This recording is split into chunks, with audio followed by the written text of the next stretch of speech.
it's all about like being happy that you're young and you have the whole road before you, but also like not to get it go into your head. Hey guys, welcome to the UpNext podcast, where we are interviewing teen entrepreneurs that are making it big time in the startup world. We are asking the questions we know you want to hear. UpNext is an app made for teens where anyone can join or build a real-life startup.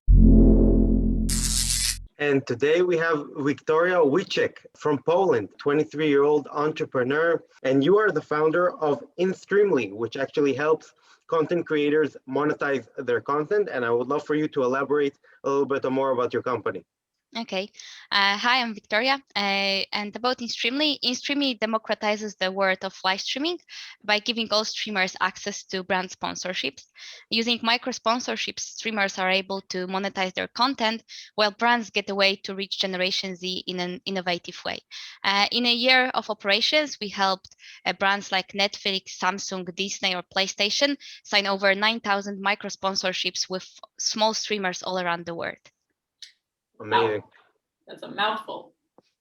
So how did you find yourself creating this business, and what sparked the idea? I saw that you were a gamer yourself.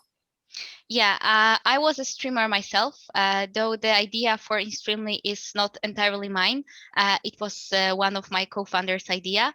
And what happened next was very important. So Maciej, my co-founder, had an idea that this should be done better, like this should be automated, and contacted Damian, our CTO, who did the first MVP. And in 2018, I joined Maciej. And we were having like first ideas on what inSTREAMLY should be, an 80 slide deck and nothing more.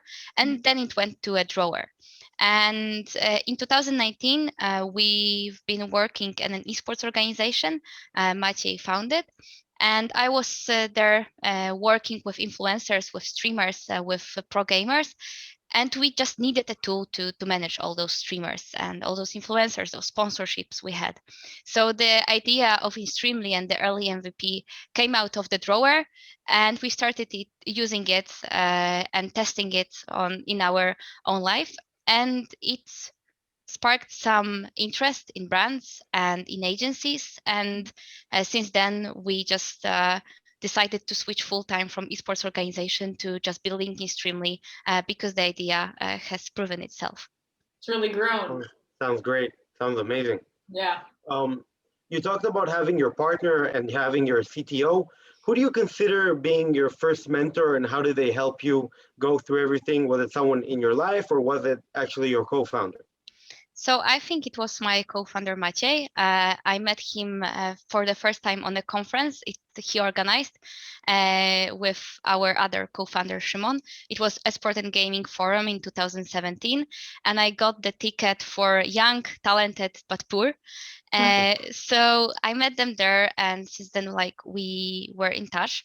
And then Maciej took me as a junior in 2018 to his video production company, where I done a lot of different things, from creative work for video commercials to developing early ideas of inSTREAMLY. And along the line, during this, he taught me many things, like from public speaking, because thanks to him, I was able to be an esports host and interviewer for some tournaments, to managing people or writing. I even remember how proud I was after nearly a year of working together. I wrote an article, and he called me and told me that I finally learned how to read. And I'm here. I think it's because he was the right person who took time and faith into helping me grow. So now we work together as equals, and I hope he also learns something from me too. Amazing journey. Does. Amazing journey.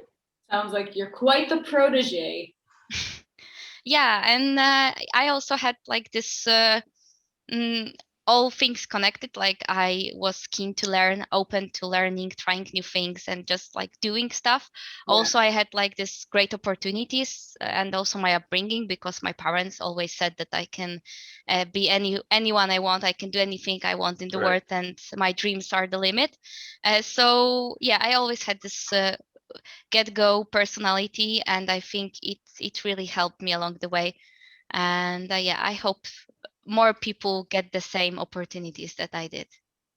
For sure. That's really nice to hear. It really is important to be outgoing, especially in that industry. Yeah. So you guys, you had an MVP and you built a bunch of different versions, I'm sure, before you had like the actual thing. How much time did it take you to build the first product that you ended up launching? So the first MVP was 2018. Then we tested it in 2019, and in the end of 2019, on this MVP, we ran the first 10 campaigns. It was like a hectic December, and many things did not work. So in the first months of 2020, we slowed down a bit to make the product into something better for us, for streamers, for brands. But like the main functionality and everything was working. We just made our work better. So sometimes I go back and think about like where have we been a year ago, how far have clunky. we come? Yes, how clunky it was all, and in the end, we got it all figured out. And the next big thing is making another big step and creating something additional, something more. For sure. For sure. It sounds amazing, your process, how you went from an MVP to what you're having right now. Actually, an interesting question would be, how did you pay for the first production of your first version? How did you get the funding? So I have great co-founders, and most of the MVP was paid by hard work hours of Damian, our co-founder. So he just like did it after his work, and for the first 6 months of like since we started the real MVP tests in December, he was the only developer in the company. So he did amazing work with this, and we also like raised a first pre-seed round in March or April 2020, and now we're raising our seed round. But yeah, we could be profitable from the day we launched. Like when we started getting first campaigns, we could be a local business that just gets by. So now we know that this is not our aspirations. We want to be a global company. We want to do a lot of things. So that's why we are raising capital to go further. Sounds like you're in the right direction. I mean, you've worked with all these big names that, you know, everyone knows, Netflix, PlayStation. I know that I have a few friends that are for sure interested in a platform like this. How did you get those first users, those first customers? What was it like? So yeah, we have like two main customers, three, because we have also a SaaS solution for esports organizations, but just let's leave it. When it comes to streamers, I was a streamer myself, a small streamer, but I had a great community. So we knew how to get into the industry, how to talk with streamers and how to reach them, because we also like all of us were present in the gaming esports industry in Poland. Right. What So did we you play, knew people if I here. may ask? What? You were a streamer, so you would play like games. Yeah, I was playing games and people were watching me. Yeah. What did you play? I played League of Legends. It was the time that I watched and played a lot of League of Legends. Very The nice. best game. Yeah, so we knew how to get to them. We also just like had personal contacts with agencies, with clients. First, we did some pilot campaigns so people knew about us, like knew this is what was on the market. And also, since Szymon was working in media comms and media agency before, and Maciej also has like a big background in marketing, we just know which doors to knock.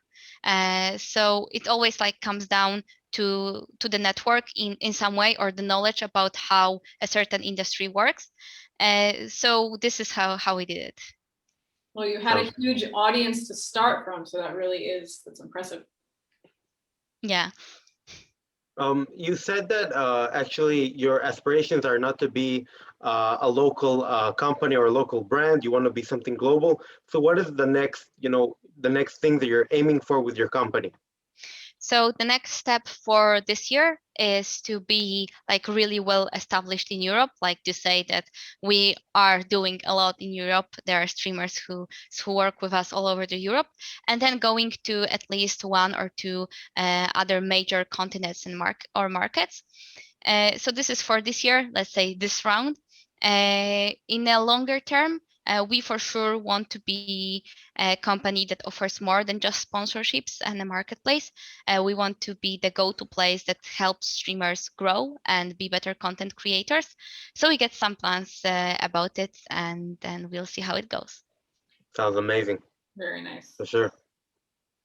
So you have all these success stories and all this great stuff that you did, and it just keeps going on and on. Is there a point where you feel like you had like this big fail moment, like you just made a mistake, you didn't know how to fix it? How did you deal with that? So we did not have a biggest fail yet, but I had one personal that also wasn't that big, but I felt it like it was my failure. I made a mistake during hiring process that costed us a prospective candidate. He, let's call him John, works at a company A, and I have a very close friend that works in a company B with a person, let's call the person Jimmy, that previously worked at A. And I asked my contact to just casually ask Jimmy about John, the person we were interviewing. And Jimmy then began asking John what company they are interviewing for, where he wants to join. So Very John, nosy. yeah, John contacted us that this was like a breach of privacy and not transparent on our side, and he withdrew from the process and deemed it unprofessional. So I took two lessons from it. One, that is very normal in Poland to ask questions like this about other coworkers, but he was not Polish, so it might vary from culture to culture, and you should be very, very cautious when doing things like this. And the two, I should have just let him know, especially since I was asking a close person. So the whole thing from our side was about making sure that his current employer did not know about it. We wanted to make it like as good for him as possible. It couldn't be fixed. It was a missed opportunity, and I still learned my lesson. You win some, you lose some. It really does sound like you learn from every mistake, though. Yeah. Well, you said you had a few co-founders with you, and you have a few contacts, and you have business partners all over the world. What are the three traits you look in for a business partner or a co-founder? So the first one would be that they have to be different than you in some ways. If you're looking for a co-founder business partner, they have to be good at things that you're not good at. You have to complement each other. A company needs a whole variance of skills, and you will not get far by working with your clones. You will also get only one perspective. You are working with somebody that's just like you. Another thing is a can-do attitude. You cannot shoot for the moon or unicorns when all you hear is, this cannot be done, it's impossible. You want to hear, okay, let's figure it out. We can do it together. Everything is possible. And the third thing, I think it's very important. You have to like each other. You will spend a lot of time with your co-founders, good times, bad times, all the time. So you have to be able to be happy, just talking to them, just spending time with them, and like willing to be in this relationship for a long time, because companies, like if you are founding a company, you have to be ready to make it grow for 5, 6, 10 years.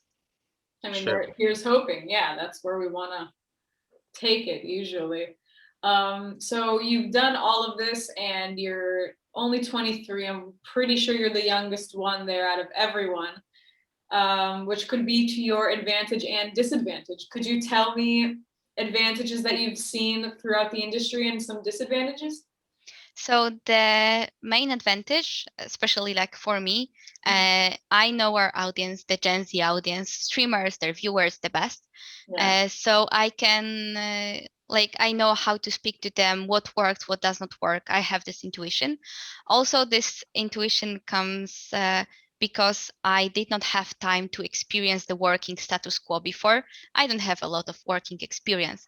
I will propose new ideas and do things, and never be like, this cannot be done because it's not in the right corporate hierarchy, because I don't know the corporate hierarchy and the right way to do things. Who needs And it? yeah, the common way to do things isn't always the best way. So this is one good thing. Other thing, it just makes you more interesting. Like for some reasons, people are excited with young entrepreneurs. So it's a stepping stone to be out there, to be more visible. For sure, it's an advantage.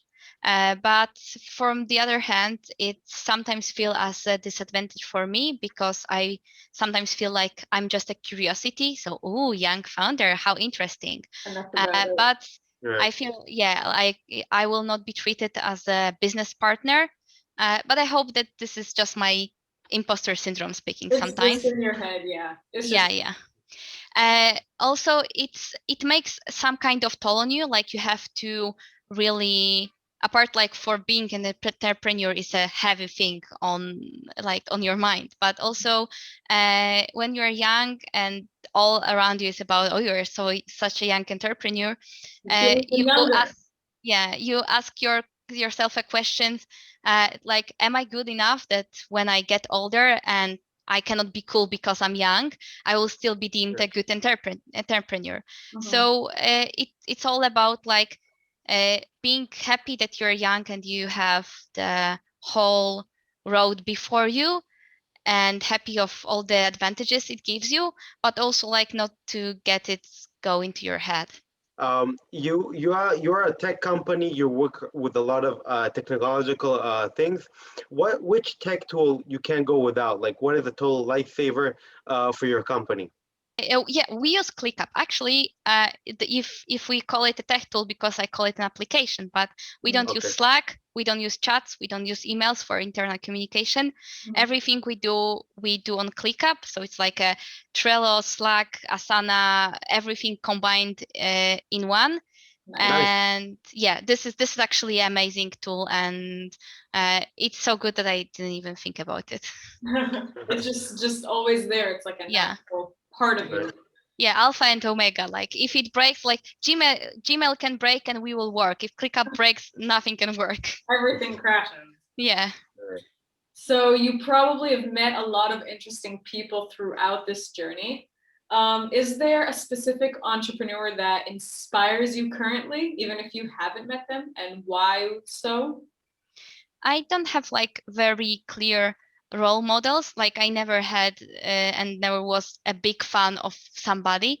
But recently I have joined Quest Fellowship led by Justin Kahn. And the most important thing is like the Discord community. Where it was inspiring for me to meet other young entrepreneurs with open minds and really interesting stories. So for me, it's like an energy flywheel. You get by just being around great people. So not a lot of entrepreneurs, like I follow a lot of people, I learn from a lot of people, but for me right now, most inspiring is being other people similar to me that also are shooting for the moon, whatever moon is for them. It could be For anywhere. sure. Yeah. You said you're a great streamer, and you have as being a young entrepreneur, you have great ideas. Which trade do you think you feel is your weakest, and you need to outsource it with your co-founders or with someone else? So I always say that I will not touch anything regarding taxes, finances, and paperwork. I'm just awful with it. Like I can do it. I love Excel for Don't some want to reason, do it. but I don't like finances and paperwork and legal stuff. Like really, it's really hard for me to understand and read. Kind of boring.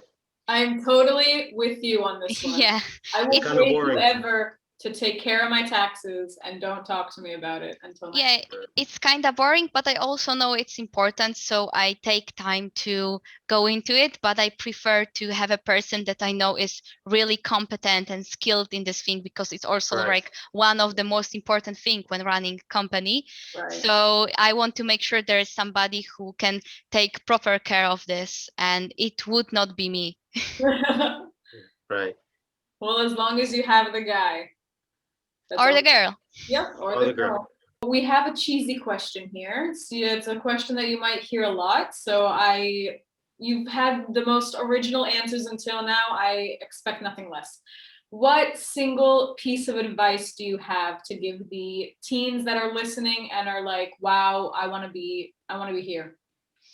I think I will not be very original with this one because we are also running a podcast and we ask similar questions to all our guests. They are older, but they always, like in the end, they always said similar things. And I think this is a piece that makes successful people successful. So I will just share this advice because I also think it's most important. So for me, it's stay curious and open. You can right now be a specialist in almost any field by learning what's available for free on the internet. Just do it. Be willing to learn. And on the other hand, be humble. Learning a lot and learning fast makes you feel that you know everything. I always feel like I know everything. And you should keep this feeling inside you because it's really empowering, because it gives you a power to say that you can do about anything and you can just learn something on the spot and go with it. But don't let it fog you, fog that you still have a long way to go and you will not be right all the time. So stay curious, open, and confident in yourself, but keep the confidence for yourself inside you and be humble on the outside. Very nice. It's a great I answer. like the answer. Yes. Thank you. For sure. We have a few bonus questions. How important is it for young entrepreneurs, especially when building up companies, to think about social change? I think the most important thing for young entrepreneurs is to believe in what they are doing and be sure that they are doing something good. Also, like our generation is very social conscious. So Right. I think your business does not have to be about social change. It's hard to always have a business that's about like changing the world in a positive way, but you have to make sure it does not do harm, because in 10, 20 years, you would regret it. You would regret it even possibly in a year. So make sure that what you are doing is doing something good for the world, and also what you are doing, because your company might be about only money and not doing harm to anyone, and you can be really invested into spending a part of your time doing good for somebody else. For sure. It's always good Absolutely to right. make some kind of impact, If it's an impact, make it a positive one. Yeah. Okay, so for our last question, you can let your brain like just ooze out because it's not like a technical one or anything. If you could have any superpower in the world, which one would you pick? I think about this question a lot because I like to imagine me having this superpower. It would be learning 100 times faster than normal. So you hear that you need 10,000 hours of learning or Right. practice to be an expert. I would like it to make it to just 100 hours, not a click. And you're nice. 100 hours. You have the yeah. time. Yeah, so I would like it to work backwards and be a real holistic. So anytime I already have put into learning something before is counted toward it. And even watching anime should count as learning Japanese.